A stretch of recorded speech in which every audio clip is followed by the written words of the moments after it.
नमस्कार, ATN live में आपका स्वागत है और मैं हूं चंदन। आज हम एक शख्स से आपको मिलवाएंगे जिनका नाम है मोहम्मद फिरोज आलम, जो कि जन अधिकार पार्टी के राष्ट्रीय महासचिव हैं। और समय है चुनाव का।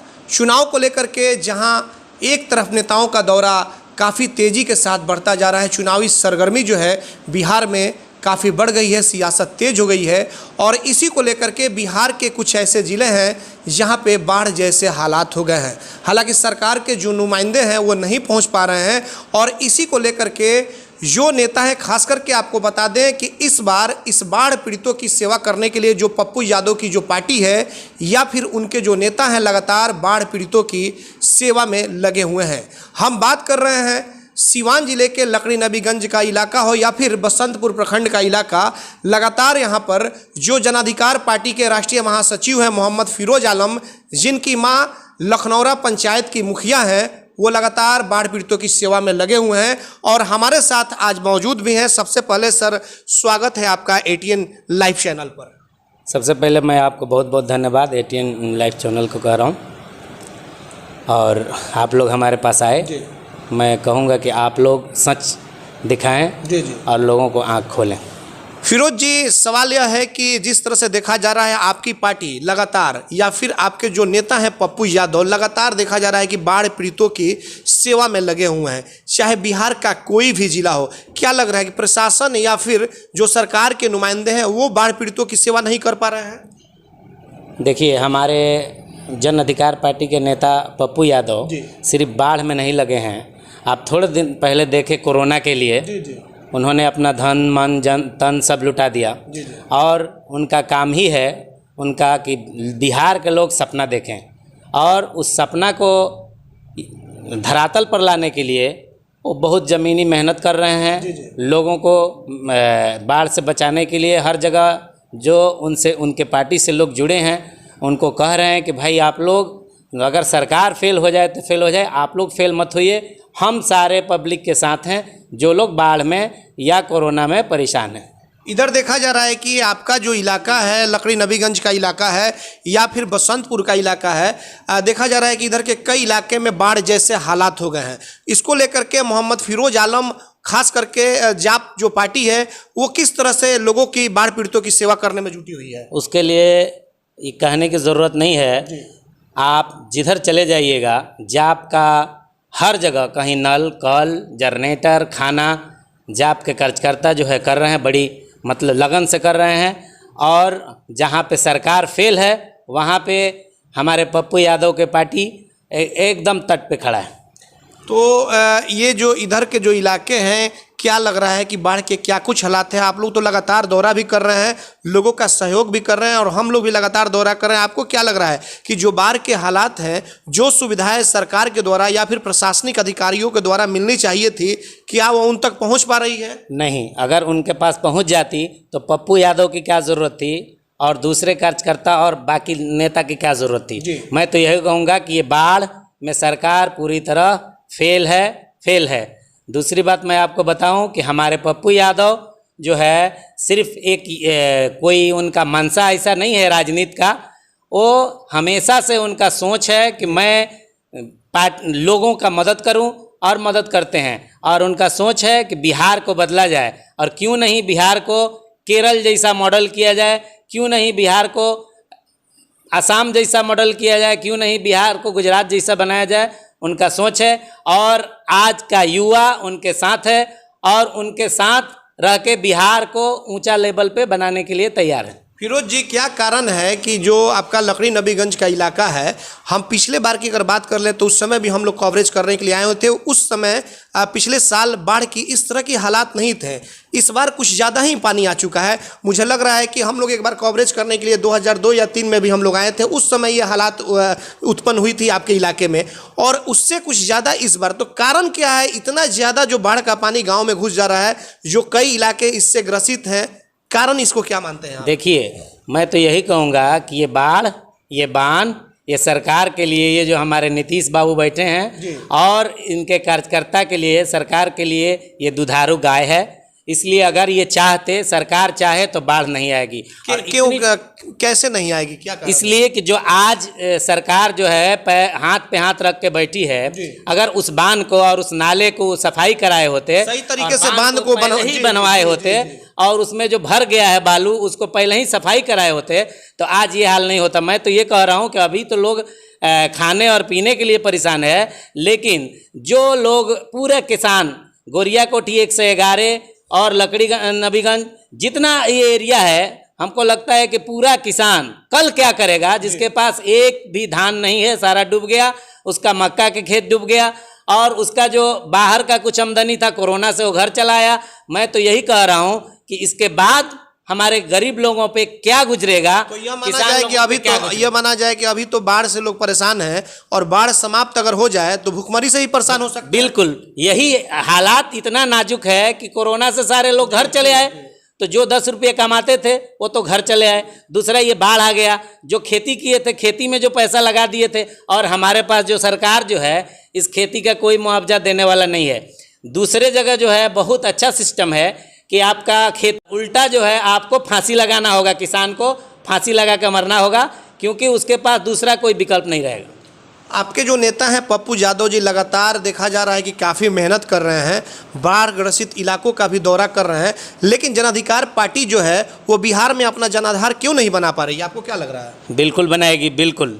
आज जो है 80% युवा जन अधिकार पार्टी हमारे पप्पू यादव के फैन हैं, उनके साथ हैं और वो चाह रहे हैं कि बिहार बदले। और हमको तो लगता है कि बिहार में अगर कोई मुख्यमंत्री चाहिए तो पप्पू यादव चाहिए। और मैं दावा करता हूं कि ये 2-3 साल के बाद बाढ़ कभी नहीं आएगा, अगर आदमी उस पर तट पे रहे और माफियाओं और बुरे ठेकेदारों को काम ना दे तो बिल्कुल बाढ़ नहीं आएगी। माना जाए यह कि आपके हिसाब से भ्रष्टाचार में लिप्त है, जिसके कारण बाढ़ की समस्या उत्पन्न हो रही है। सही तरीके से काम हुआ रहता, बाढ़ का जो ये नहर है या फिर जो बांध है, तो ये समस्या उत्पन्न नहीं आती। अगर सरकार योजना बनाती है सिर्फ अपने लिए, सरकार योजना अगर पब्लिक के लिए बनाती तो आज पब्लिक का ये हाल नहीं होता जो हाल हो रहा है। मैं तो यही कहूँगा कि सरकार सिर्फ और सिर्फ योजना अपने लिए बनाती है, उस पब्लिक के लिए नहीं सोचती है। अगर पब्लिक के लिए, जनता के लिए सरकार सोचती तो आज ये हालात नहीं होता। आज जो है लोग भूखमरी और परेशानी के हालत में नहीं होते। मैं तो ये कह रहा हूँ कि किसी का नौकरी नहीं है, जो नौकरी टूटा फूटा था वो भी ख़त्म हो गया, वो लोग अपने घर चले आए। अब बताइए कि खास तौर से यहाँ से बिहार से लेके और सेंट्रल सरकार तक सब फेल है और जनता जो है परेशान है। आपके जो क्षेत्र के सांसद हैं जनार्दन सिंह सिग्रीवाल, केंद्र में जो मोदी से नरेंद्र मोदी जो पीएम हैं उनके काफ़ी करीबी बताए जाते हैं, और विधायक हैं सत्यदेव सिंह, क्या ये लोग, ये जो नेता हैं जनप्रतिनिधि हैं, ये लोग लोगों के पास आ रहे हैं या नहीं, उनके दुख दर्द में शामिल हो रहे हैं या नहीं, उनके जख्मों पर मरहम लगाने का काम कर रहे हैं, या फिर सिर्फ वोट की राजनीति, बस वोट ले लिए, चुनाव जीत गए और घर बैठ गए? देखिए, इसके लिए मैं कुछ नहीं कहूँगा, ये तो जनता बताएगी। आप जो है, मैं किसी पार्टी से हूँ, मैं तंज नहीं करना चाहता हूँ। आप जनता में जाइए, जहाँ बाढ़ से लोग परेशान हैं उसके पास जाइए, उनसे पूछिए कि कौन आता है, कौन आपका दुख दर्द बांटता है। अच्छा, अब ये बता दीजिए फिरोज जी की जिस तरह से लगातार आप सेवा कर रहे हैं, तो इसके पीछे का मकसद क्या है? क्या फिरोज जी इस बार 2020 के विधानसभा चुनाव में भाग्य आजमाएंगे, अपने लिए नहीं जनता के लिए, इन बाढ़ पीड़ितों के लिए जिस तरह से आज ये जूझ रहे हैं? देखिए, मेरा कोई मंशा नहीं है, हमको जन अधिकार पार्टी और हमारे पप्पू यादव नेता बहुत अच्छा लगे, इसलिए इस पार्टी में मैंने ज्वाइन कर लिया है। अगर ये पार्टी हमको इस काबिल चाहेगी और यहाँ के जनता चाहेगी तो हम चुनाव लड़ेंगे। अगर पार्टी नहीं चाहेगी, पार्टी कोई दूसरे को चाहेगी तो हम उसको सहयोग करेंगे। और हमारा मकसद बिहार बदलना है, हमारा मकसद हमको नेता बनना नहीं है। क्या लग रहा है कि इस बार बिहार बदलेगा? नीतीश जी रहेंगे या फिर नीतीश जी जाएंगे? नीतीश जी को जाना है और हम तेजस्वी को आना है। अगर तेजस्वी आए और नहीं तो हमारे पप्पू यादव आए। हम तो ये चाहेंगे कि पप्पू यादव आए जो बिहार को तुरंत बदलें। लग रहा है कि पप्पू जी इतने जल्द आ जाएंगे? बिल्कुल बिल्कुल लग रहा है। आज देखिए ना, आप देखिए कि कितने लोग चाहने वाले हैं, इतना जल्दी जो है लोगों को दिल में छूने वाले हमारे पप्पू यादव और कोई आदमी कह नहीं सकता है, सारे युवा हमारे पप्पू यादव के फैन। अच्छा फिरोज जी, एक चीज़ देखा जाता है कि जनता जो है जब चुनाव आती है तो जनता के पास जो नेता हैं जाते हैं और उनके पास हाथ जोड़ते हैं और चुनाव जीतने के बाद बिल्कुल गायब हो जाते हैं, उनके दुख दर्द में शामिल नहीं हो पाते हैं। ऐसा क्यों होता है? आखिर नेता क्यों इस तरह से जनता को मूर्ख बनाने का काम करते हैं? देखिए, हमेशा जनता ठगाती है, नेता नहीं ठगाता है।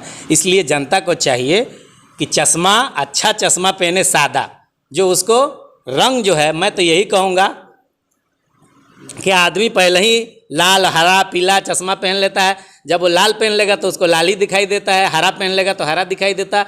इसलिए आपको सफ़ेद चश्मा पब्लिक को पहनना चाहिए और ये देखना चाहिए कि हम नहीं, हमारे आने वाला भविष्य कैसे सुधरेगा, हमारे पास यूनिवर्सिटी कहाँ से आएगा, हमारे पास कॉलेजेस कहाँ से आएंगे, हमारे पास मेडिकल कॉलेज कहाँ से आएंगे, इसके लिए कौन लड़ रहा है, इसके लिए कौन चाह रहा है, उसको आप मुख्यमंत्री बनाइए, उसको नेता चुनिए।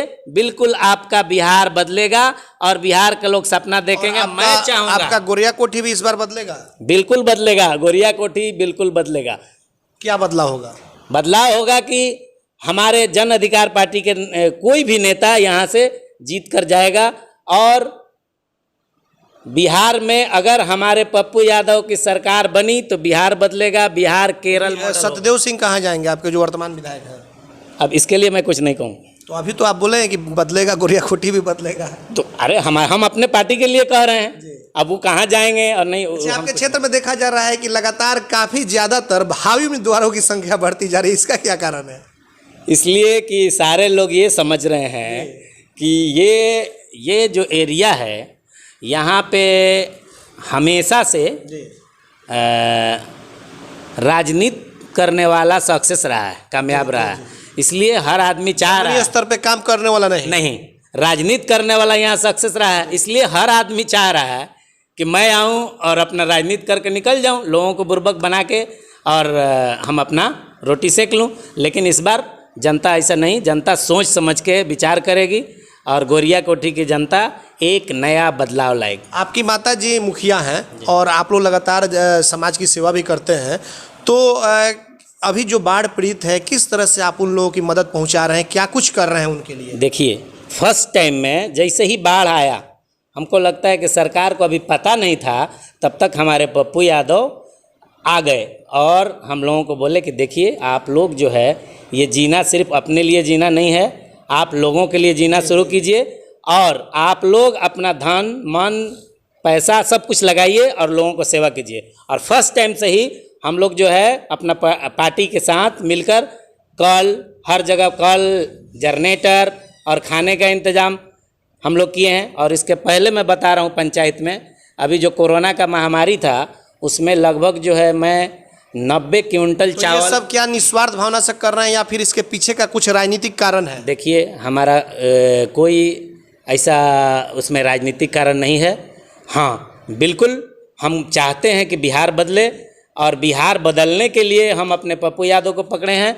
और मैं फिर कह रहा हूँ कि अभी यहाँ पे बाढ़ आई है, इसके पहले जो है दूसरे जगह बाढ़ आती थी और हम लोग, आप वहाँ उस बांध पे जाके पता कीजिएगा कि वहाँ लोग इंतज़ार करता रहता था कि मदारपुर लखनऊरा के मुखिया जी आ गए, क्योंकि मैं रोज़ यहाँ से 25 किलोमीटर 20 किलोमीटर अपना टीम लेके जाता था, हर साल वहाँ सेवा करते थे, लोगों को सेवा करता था। आज जो है हमारे करीब में आ गया है, इसलिए हम करीब में सेवा कर रहे हैं।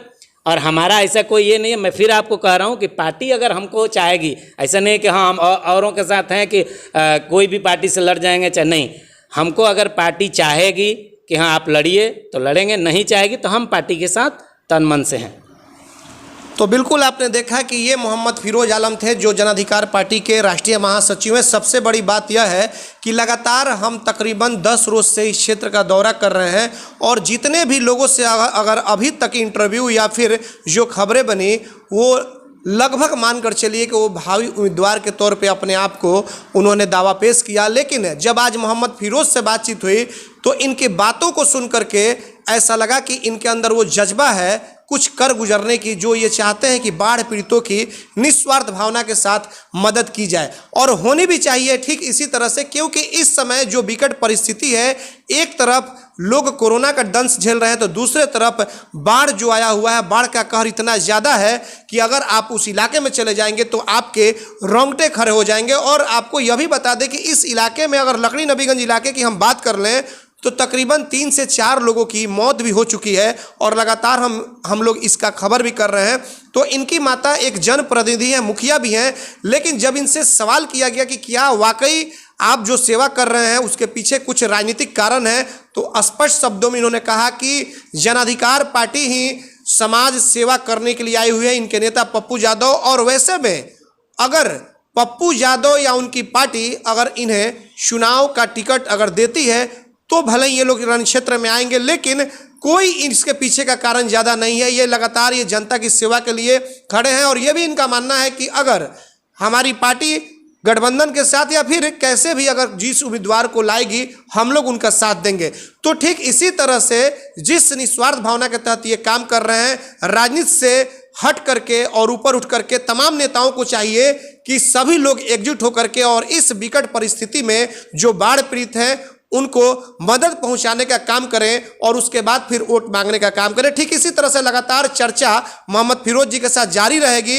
हम इनके साथ भी कुछ जगहों पर चलेंगे और वहां से भी हम दिखाएंगे कि आखिरकार मोहम्मद फिरोज जो हैं ये किस तरह से और लोगों की सेवा में लगे हुए हैं। हमारे सहयोगी आशीष कुमार गोलू के साथ चंदन कुमार, लकड़ी नबीगंज, सीवान।